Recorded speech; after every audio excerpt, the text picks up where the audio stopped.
প্রিয় দর্শক, বিরতির পর আরো একবার স্বাগত জিরো আওয়ারে। আমরা আলোচনা করছিলাম হরতাল এবং আমাদের ব্যবসা বাণিজ্য এবং অর্থনীতি। আমাদের সঙ্গে রয়েছেন অর্থনীতিবিদ ডক্টর আহসান মনসুর এবং ব্যবসায়ী নেতা সৈয়দ নুরুল ইসলাম। ডক্টর আহসান মনসুর, আমি বিরতির আগে বিনিয়োগ পরিস্থিতি নিয়ে কথা হচ্ছিল যে বিনিয়োগ তো আহ্বান করা হচ্ছে, বিনিয়োগের সম্ভাবনাও রয়েছে এবং আমরা যেটি সৈয়দ নুরুল ইসলাম বলছিলেন যে জাপান এবং চীন এর সঙ্গে রয়েছে।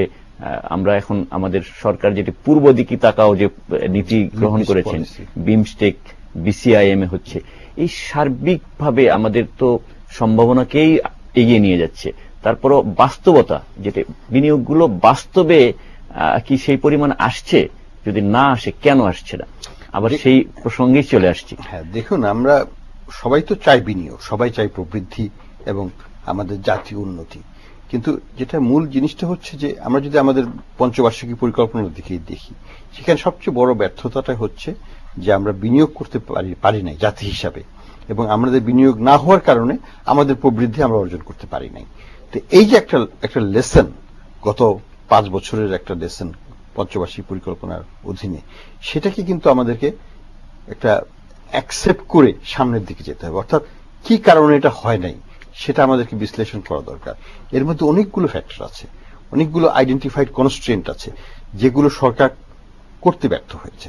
যেমন আমি 1 নম্বর বলবো যে আমাদের বড় রকমের যেটাকে আমরা বলি ট্রান্সফরমেশনাল প্রজেক্টস, সেগুলো গত 5 বছর 6 বছরে কিন্তু হয় নাই। কি কারণে হয় নাই সেটাতে আমি যাব না, কিন্তু বটম লাইনটা হচ্ছে হয় নাই, সেটা সত্য। এবং আপনারা কেউ দেখাতে পারবেন না যে একটা প্রকল্প বাস্তবায়ন করা হয়েছে সঠিকভাবে, যেটা চালু হয় নাই। তো এই যে লেসনটা, অর্থাৎ আমাদেরকে এই অবস্থাটা পরিবর্তন করতে হবে। ঢাকা চিটাগাংয়ের মতো একটা ছোট্ট একটা রাস্তা, এটা ইন্টারন্যাশনাল স্ট্যান্ডার্ড একটা ছোট রাস্তা, আমি বলবো যে কোনো স্ট্যান্ডার্ডে ধরি বিশ্বে, সেটা আমরা গত 6 বছর তার আগে থেকে শুরু হয়েছে, এখানে আমাদের দেখানোর মতো কিছু এখনো নাই। এখনো জমি অধিগ্রহণ শেষ হয় নাই, যেখানে কোর্ট কাচারি চলছে। তো এই থেকে আমরা কি শিক্ষা নিতে পারি? অর্থাৎ আমরা যদি এগুলোকে বাস্তবায়ন করতে না পারি, তাহলে চীন বা জাপান তারা যতবারই আসুক না কেন, তাদেরকে তো আমরা ব্যবহার করতে পারবো না। আমাদের জাতীয় কার্যক্রমের সাথে তাদেরকে আমরা যে একটা ইন্টিগ্রেট করে নেওয়া, সেটা কিন্তু আমরা পারবো না।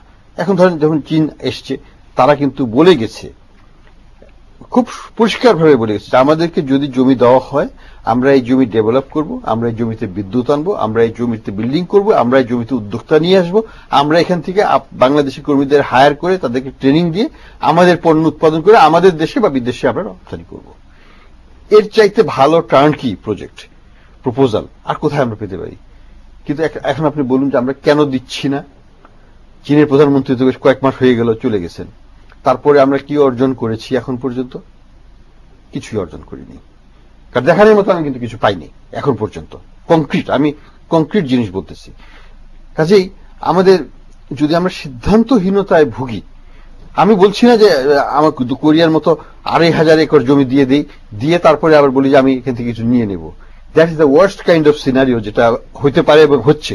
আমাদের এতদিনে উচিত ছিল কোরিয়া ইপিজেডকে বাংলাদেশের জন্য একটা রোল মডেল হিসেবে দেখিয়ে ওটাকে বিক্রি করে কিন্তু আমরা আরো 10টা দেশ থেকে বিনিয়োগ নিয়ে আসতে পারতাম, কিন্তু আমরা সেটাকে আটকিয়ে রেখেছি আমাদের নিজেদের অদক্ষতার কারণে, আমি বলবো সার্বিকভাবে। কারণ একটা জাতি যদি এই জিনিসটাকে সলভ করতে না পারে, যেটাই সমস্যা হোক না কেন, কোরিয়ান ইপিজেড তো এই সরকারের আমলেই করা হয়েছিল, 1996 সালে সরকারের আমলে। তারপরে কেন এখন গত 6 বছরে সেটাতে কোনো কার্যক্রম হতে পারছে না? জমি দেওয়ার অধিকার তাদেরকে কেন দেওয়া হচ্ছে না? কেনই 12,000 একর জমি তখন দেওয়া হলো? তাহলে তখন 500 একর দিলেই তো হতো। Actually 500 acre was good enough, কিন্তু আমি যদি একবার দিয়েই দিই, তারপরে তো আমি ফেরত দিতে চাইতে পারি না।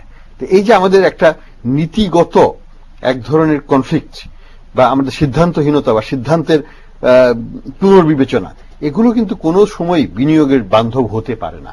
তো আমি বলবো যে সরকারকে উদ্যোগী হতে হবে, উদ্যমের সাথে কাজ করতে হবে, এবং কিছু না কিছু বড় প্রকল্প এবং এই ধরনের আন্তর্জাতিক উদ্যোগ, যেটা চায়না বা জাপান থেকে এসছে, এগুলোকে কার্যকর করে বিশ্বকে দেখাতে হবে যে আমরা পারি, উই ক্যান ডু। ভারত সরকার যেমন বলছে মেক ইন ইন্ডিয়া, ঠিক আমাদের এরকম কোন স্লোগান নিয়ে যেতে হবে এবং দেখাতে হবে যে আমরা পারি, তাহলে কিন্তু আমরা সবই করতে পারবো। ধন্যবাদ সৈয়দ নুরুল ইসলাম।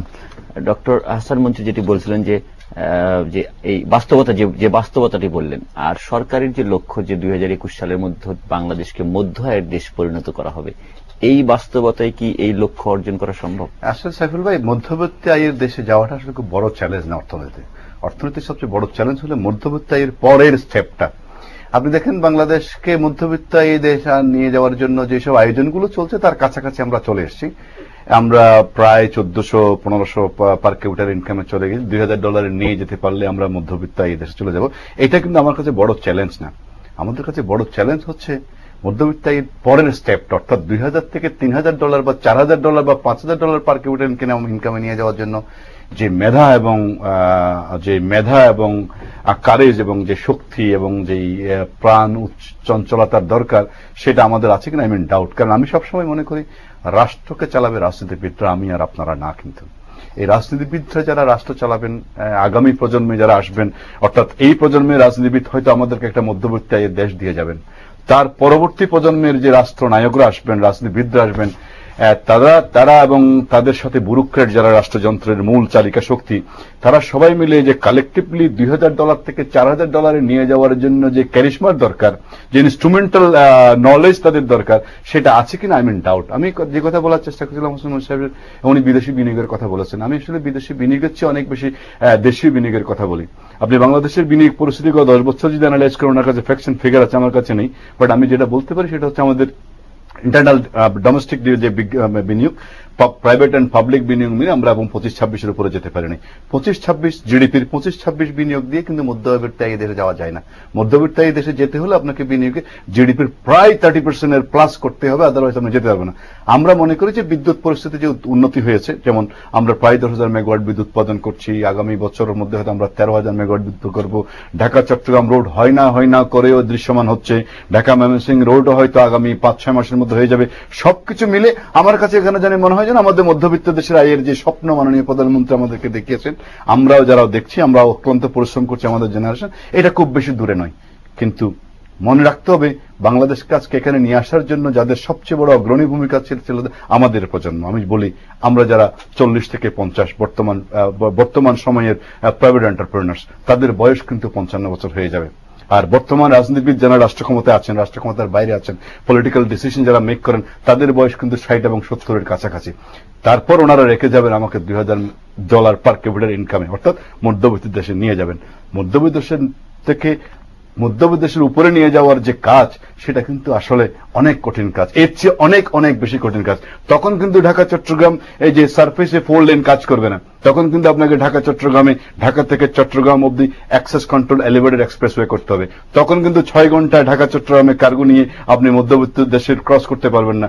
তখন আপনাকে 2 ঘন্টা, you have to make it sure 2 hours. Dhaka চট্টগ্রামের যে 265 কিলোমিটার রাস্তার দূরত্ব, এটাকে যতক্ষণ না পর্যন্ত বাংলাদেশ রাষ্ট্র 2.5 ঘন্টার মধ্যে ম্যানেজ করতে পারবে না, ততক্ষণ পর্যন্ত বাংলাদেশের উন্নতি বলতে যেটা বোঝায় কখনো হবে না। I can challenge. কিন্তু সৈয়দ নুরুল ইসলাম, যেখানে আমরা এই রাস্তা যে 250 কিলোমিটার বা 265 কিলোমিটার রাস্তা 4 লেন উন্নীত করতে সরকার 6 বছর 10 বছর লাগছে, সেখানে এলিভেটেড এক্সপ্রেসওয়ে। আমি যে কথা আসছিলাম, এই যে স্বপ্ন দেখা, এখনো কেউ স্বপ্ন দেখছে না। মাননীয় প্রধানমন্ত্রীর মুখ দিয়ে একবার আমি শুনেছিলাম এটাকে এলিভেটেড এক্সপ্রেস, পরিকল্পনা মন্ত্রী মহোদয় বলেছেন। এখন স্বপ্ন দেখতে হবে। দেখেন 20 বছর আগে চিন্তা করেছিলাম 4 লেন করবে। গত 10 বছর ধরে আমি যখনই সুযোগ পেয়েছি একটা কথা বলেছিলাম, 4 lane will not work. Dhaka Chittagong, আপনি দেখেন বাংলাদেশের এক্সটার্নাল ট্রেড এখন $30 billion export, $40 billion import. That means $70 billion এর মোর অর লেস আমরা কিন্তু এক্সটার্নাল ট্রেড হ্যান্ডেল করি। তার 90% হ্যান্ডেল করে Dhaka Chittagong road. Is the backbone of the economy. গত 10 বছরে আমরা তার কিছুই করতে পারিনি। মাননীয় মন্ত্রী মহোদয়কে দেখি উনি হাও বিতাস করছেন, লাভঝাপ করছেন। শ্রদ্ধেয় কাদের ভাই, মন্ত্রী মহোদয় যতই চিল্লাচিল্লি করুক না কেন, রাষ্ট্রযন্ত্র যদি ঠিক মতো কাজ না করে, তাহলে এটা 4 লেন কখনো হবে না। আমি বললাম 4 লেন নামে হয়ে গেল। কাদের সাহেব চেষ্টা করছেন, মাননীয় প্রধানমন্ত্রী অ্যাটেনশন দিচ্ছেন, সব যন্ত্র কাজ করে 4 লেন হয়ে গেল। 4 lane will not help you to reach Bangladesh as a develop country. Even মধ্যবর্তী এর দেশও নিয়ে যাওয়ার জন্য 4 লেন কাজ করে না। কারণ $70 বিলিয়ন এক্সপোর্ট হ্যান্ডেল করতে, আমরা এক্সটার্নাল ট্রেড হ্যান্ডেল করতে 12 ঘন্টা লাগে ঢাকা চট্টগ্রাম। গত 7 বছর আমি চিটাগং ইনভেস্টর্স, ঢাকায় থাকি ব্যবসার কাজে। আমি গত 7 বছর ঢাকা চট্টগ্রাম রাস্তায় যাইনি, ট্রেনেও যাইনি। কেন যাইনি? কারণ আমার কাছে সময়ের দাম অনেক বেশি। 12 ঘন্টায় ঢাকা চট্টগ্রাম গিয়ে ব্যবসা করার মতো বিলাসিতা আমার নেই। তাই আমি মনে করি এখন থেকে আগামী প্রজন্মের রাজনীতিবিদদেরকে, আগামী প্রজন্মের ব্যুরোক্রেটদের, অর্থাৎ আজকে যিনি ডেপুটি সেক্রেটারি সে কিন্তু 10 বছর পর সেক্রেটারি হবে, he will be the decision maker. আজকে যে রাজনৈতিক সংগঠনে যারা কি বলে সাংগঠনিক সম্পাদক, প্রচার সম্পাদক এই ধরনের, তারা হয়তো প্রেসিডেন্ট মেম্বার হবে, আমি দুই দলের কথা বলছি। তারা যদি এখন থেকে স্বপ্ন না দেখেন এবং স্বপ্নের পিছনে না ছুটেন, তাহলে মধ্যবর্তী দেশে হয়তো আমি যাব, কিন্তু মধ্যবর্তী দেশের যে হার্ডেলটা, এটা কিন্তু মেইন হার্ডেল। আমি মনে হয় উনি মনে আরো ভালো বলতে পারবেন। মধ্যবর্তী দেশে যাওয়ার জন্য পৃথিবীর অনেক দেশ সাকসেস হয়েছে, কিন্তু তারপর থেকে তারা আগাতে পারে, তারপর থেকে তারা আগাতে পারে। আপনি দেখেন ইন্দোনেশিয়ার দিকে তাকান, আপনি থাইল্যান্ডের দিকে তাকান, আপনি ইভেন ইন্ডিয়ার দিকে তাকান, মুভ করতে পারছে না, কারণ একটা জায়গায় গিয়ে ওনারা বসে গেছেন। আমি অর্থনীতি বুঝি না, কিন্তু অর্থনীতির অনেক কম্পোনেন্টের সাথে প্রতিদিন কাজ করে বলে আমি বলছি, আমি চ্যালেঞ্জ করে বলবো, বাংলাদেশের সামনে আগামী দিনের সবচেয়ে বড় চ্যালেঞ্জ হচ্ছে মধ্যবর্তী দেশের হার্ডেল থেকে দেশটাকে বের করে নিয়ে যাওয়ার স্বপ্ন। এই চ্যালেঞ্জটাকে মোকাবিলা করার জন্য আগামী দিনের রাজনীতি, আমি সবসময় বলি আগামী দিনের রাজনীতিবিদদের কথা, আমি সবসময় বলি আগামী দিনের ব্যুরোক্রেটদের কথা। আমরা ব্যবসায়ীরা উই ক্যান ডু ইট, আমাদের ছেলেপেলেরা পারবে। ধন্যবাদ সৈয়দ নুরুল ইসলাম, ধন্যবাদ। আমরা আসবো আবার। স্বপ্ন যে দেখেন না তা না, স্বপ্নের কথা আমরা মাঝে মধ্যে শুনি, কিন্তু স্বপ্ন এবং বাস্তবতা সমন্বয় ঘটানোটাই হলো বড় চ্যালেঞ্জ। এই আলোচনায় ফিরবো আবার, আরেকটা বিরতি নেব। প্রিয় দর্শক, আশা করি আমাদের সঙ্গেই থাকবেন।